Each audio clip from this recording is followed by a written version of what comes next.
Hej, vi skal lave et lille morgenprogram her fra Galapagos. Vi kommer hele kroppen igennem, og det er morgen, og det bliver dejligt at få strakt og båd med inspiration fra alle de fine dyr, der findes her på Galapagos. Så start nu med at stå på alle fire.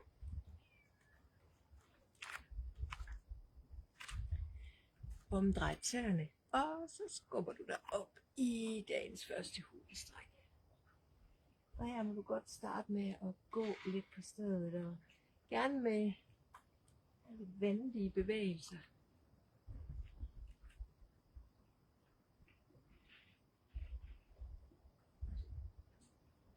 Lidt flydende bevægelser.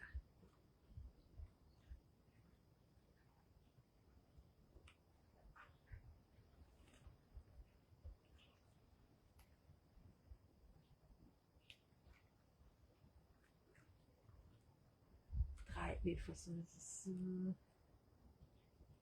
Gå lidt op og ned på dine tæer. Få lige trukket vejret dybt.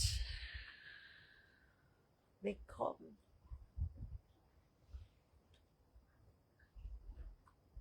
Og så skal vi ned til en Galapagos skildpadde. Du bøjer dine ben. Vi plejer bare at kalde den Balasana, barnets stilling. Så du lader enden syge tilbage mod hælen. Lad armene komme ned langs siden af kroppen. Og find din barns stilling. Men så for at lave den til en skildpadde, så kan du prøve, når armene er landet, kan du prøve lige at løfte panden af underlaget. Kig lidt frem. Træk vejret ind. Og på en udånding, så sænker du panden ned igen. På en indånding løfter du hovedet. Og på en udånding sænker du. Indånding, løft hovedet frem. Som en skildpadde, der strækker sig efter noget lækkert grønt græs. På en udånding sænker du ned. Et par gange til. Indånding, løfter panden. Og en udånding sænker ned. Lige en gang til. Skildpadden strækker sig efter det grønne græs. Og på en udånding sænker du panden ned. Og så slipper du omkring skuldrene, nakken. Trækker vejret dybt. Går armene frem. Stadigvæk i barnets stilling. Op på dupperne på dine fingerspidser. Og så går du hænderne over mod højre. Prøv at løfte hovedet nu. Nu er du en krabbe. Så op på dupperne her med hænderne. Går så langt ud til højre, så du kan begynde at mærke, at der kommer et stræk på din venstre side. Så trækker du lige vejret ind der lidt.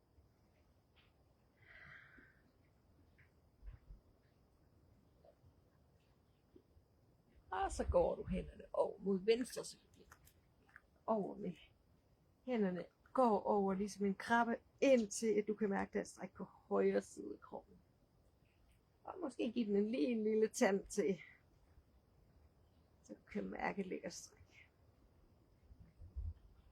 Træk vejret også.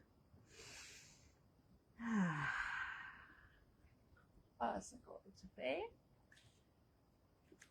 Og nu skal du så komme ned at ligge på ryggen.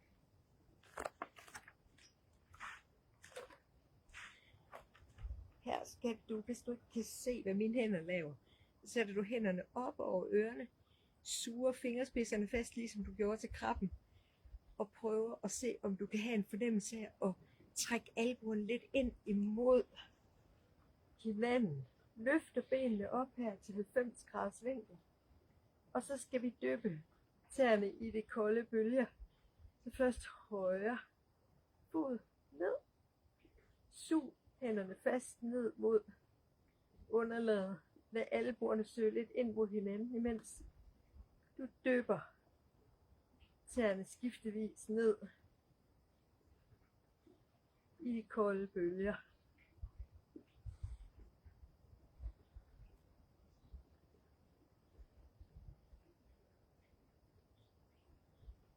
Cirka 90 graders vinkel eller sådan noget, der ligner. Hovedet kan være løftet lidt. Det kan også hvile, hvis halsmusklerne de lige giver lidt op. Spænd albuerne lidt ind mod hinanden, eller de kan ikke komme ind mod hinanden, men søger ligesom ind mod midten, og dine fingerspidser de suger sig fast ned mod underlaget. Sidste dyp her. Så kommer du op. Så skal vi lige om og finde en stilling, som jeg bliver inspireret til, fordi jeg så et fireben, der lavede den her bevægelse her. Firbenene, de kan godt lide at lave armhævninger herover. Så du kommer op i en planke, og du kan jo komme op i en fuld planke, eller du kan modificere den lige at være nede på knæene, hvis de bliver lige lidt for voldsomt. Så her prøver du lige at lave sådan en push-ups bevægelse her. Du kan selv bestemme, hvor langt du vil ned mod underlaget. Men prøv at se, om du kan holde skansen med midten af kroppen, så du ikke kommer til at lave hængekøje. Prøv at suge navlen ind mod rygsøjlen, så du bliver stiv som et bræt, mens du lige tager et par arme push-ups mere. Og så sætter du knæene i, og så skal du hele vejen ned at ligge på maven. Her i maveliggende. Så skal vi lave en flyvende havfugl. Så hvis du lader dine fødder møde hinanden, indersiden af fødderne møder hinanden, du strækker benene rigtig godt, så rækker du armene bagud og op, og så løfter du overkroppen. Den ligner lidt vores græshoppe stilling. Hvis du tænker på, at du er sådan en flyvende havfugl, så skal du prøve sådan at vifte lidt med de der vinger der, som du svæver i luften over havet.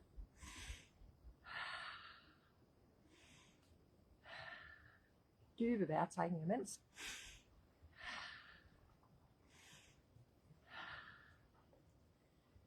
Godt. Så kommer du ned og hviler den ene kind i underlaget. Mærker hjertet slå.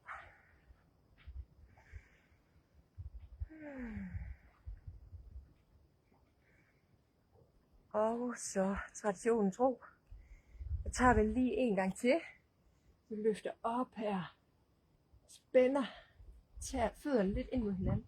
Løfter armene. Og så basker du lidt med vingerne. Flyvende havfugle.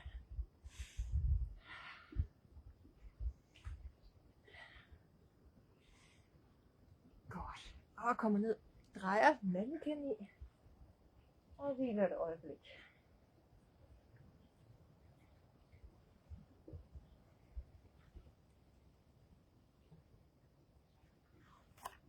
Godt så.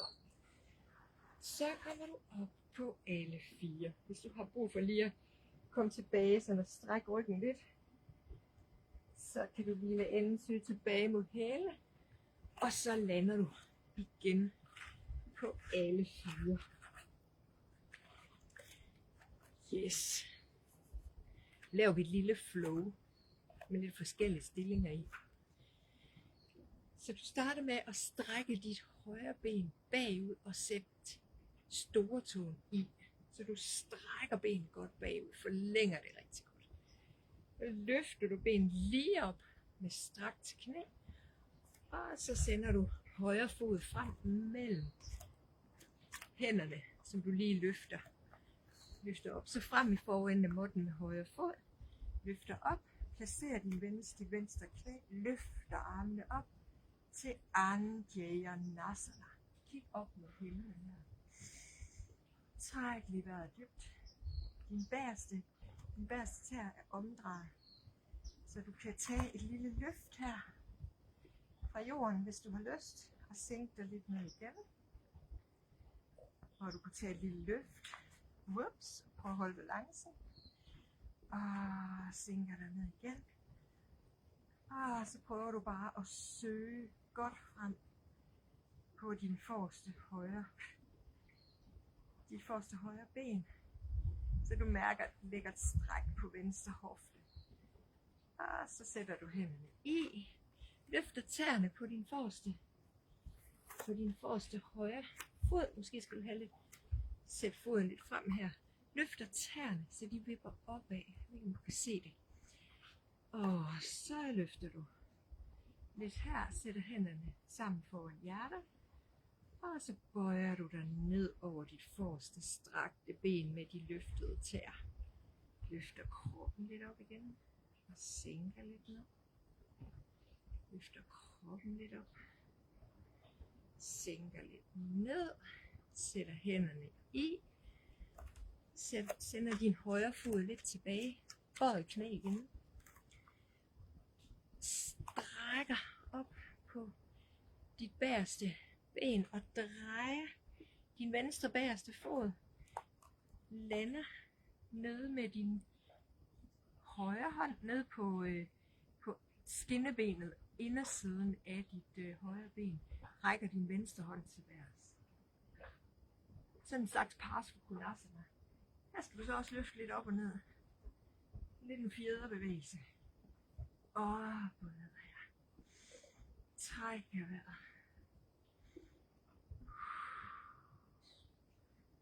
Søger lidt op og ned. Måske du lander helt nede ved underlaget med din lange vand i. Og så skal du op og lave en almindelig Parsvakonasana. Sætter din højre albue på dit højre knæ. Og sender din venstre hånd ind over øret. Lækkert Parsvakonasana-stræk. Godt. Søg ned igen her. Sender din højre fod tilbage. Kommer ned på albuerne. Og så laver du lige sådan et løft med bøjet knæ. Hvor du lader fodsålen pege op mod himlen. Altså vandret fodsål, som ligesom skubber op mod himlen. Løfter dit bagerste højre ben. Godt. Sætter din højre fod i, ligesom den var før. Triller du om på din venstre side. Kommer i en sideplanke. Løfter godt op med flankemusklerne på din venstre side. Det er nogenlunde lige. Hold den et øjeblik. Godt. Sætter din hånd i her. Knæene i. Og lander på alle fire igen. Så skal vi lave den til den anden side. Nu strækker du dit venstre ben bagud. Sætter tæerne i, så benene er strakt i lige forlængelse af kroppen og underlaget. Og så laver du det her løft her. Løfter venstre ben med strakt knæ et par gange. Lige mærker ballemusklen arbejder lidt. Også være lidt aktiv med dine mavemuskler. Godt. Så sender du din venstre fod frem mellem hænderne. Og så løfter du kroppen op. Løfter hænderne mod himlen. Omdrejer tæerne på den bagerste fod. Og så starter vi lige med at løfte lidt op fra underlaget. Og sænker lidt igen. Ræk mod himlen med hænderne. Løft op. Og ned. Og en tur mere. Og ned. Og kom op. Og nu skal du så lande i Anjaneyasana. Så smelt nu lidt frem. Læg noget under dit højre knæ, hvis det er lidt for hårdt at stå på. Ellers ræk dig mod himlen. Og så bevæg dig lidt frem over dit venstre ben. Så du mærker, at din højre hofte bliver strakt. Godt. Send nu hænderne ned. Vip op på din forreste højre fod. Måske du kan se det. Jeg vipper lige tæerne op sådan der. Godt. Så sætter du hænderne sammen foran hjertet her. Trækker vejret ind. Og på en udånding sænker du lidt ned over dit forreste ben. Løfter lidt op. Og sænker lidt. Kom op. Og sænker lidt ned. Måske bliver du der lidt der. Du mærker strækket på bagsiden. Og så sætter du din venstre fod i. Bøjet knæ. Omdrejer tæerne. Løfter knæet på din bagerste højre. Kommer op her og lander din venstre hånd inde på indersiden af dit forreste venstre ben. Rækker din højre hånd til værs. Og så skal du bevæge dig lidt op og ned her. Glider din venstre hånd lidt ned på indersiden af venstre underben.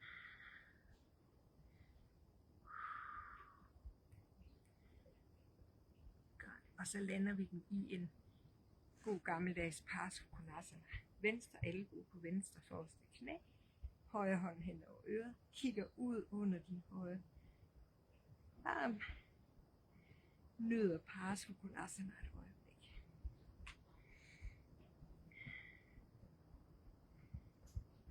Godt. Kommer nu ned. Planter begge hænder og kommer tilbage til en knæ 4 stående. Ned på albuerne. Så skal du løfte dit venstre ben lige bagud og op. Bøjet knæ. Løfter lidt mod himlen med fodsålen, der sådan ligesom skubber lidt op mod himlen.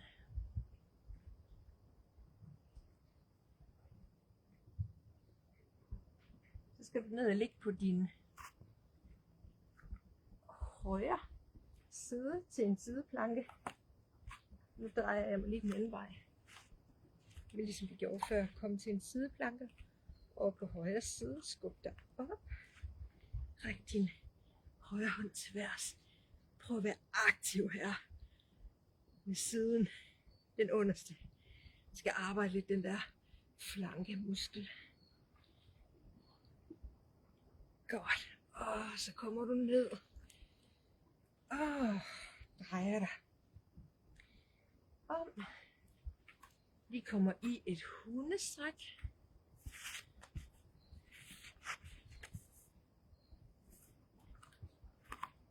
Dejligt hundestræk. Måske kan du mærke, at det begynder at komme lidt mere plads i kroppen. Kroppen vil være vækket lidt.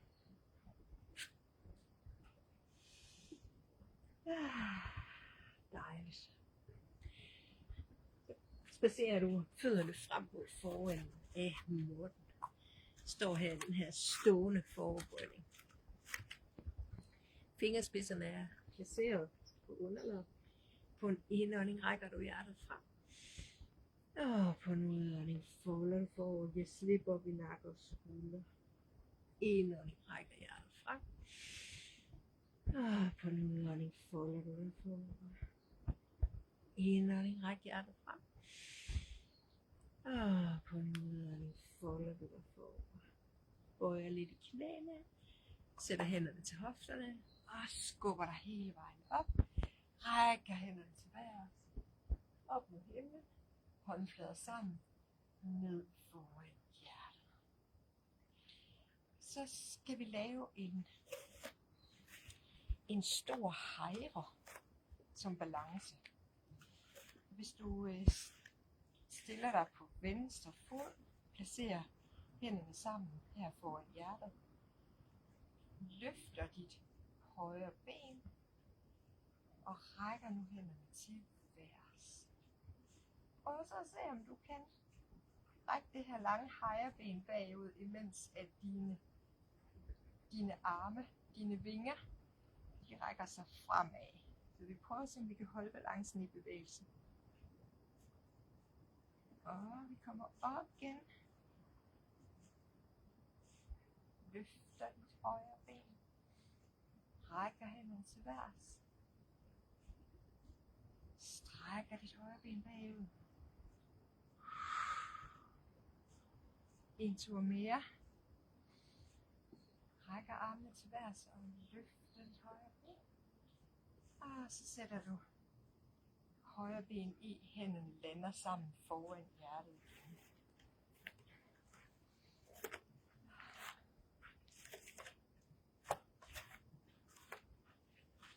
Godt. Prøver vi til den anden side.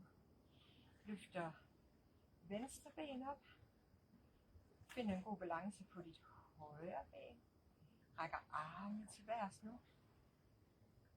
Og så rækker du dit venstre højre ben tilbage. Og kommer op. Løfter venstre op. Og prøv at se, om du kan holde skansen lidt endnu. Vipper hele muligheden. Hvor langt du kan komme ned. Kommer op igen. Løfter venstre ben op. Og så tager vi lige sidste bevægelse. Og sætter fødderne i. Håndflader sammen foran hjertet. Træk lige vejret oven på anstrengelserne og land i Tadasana.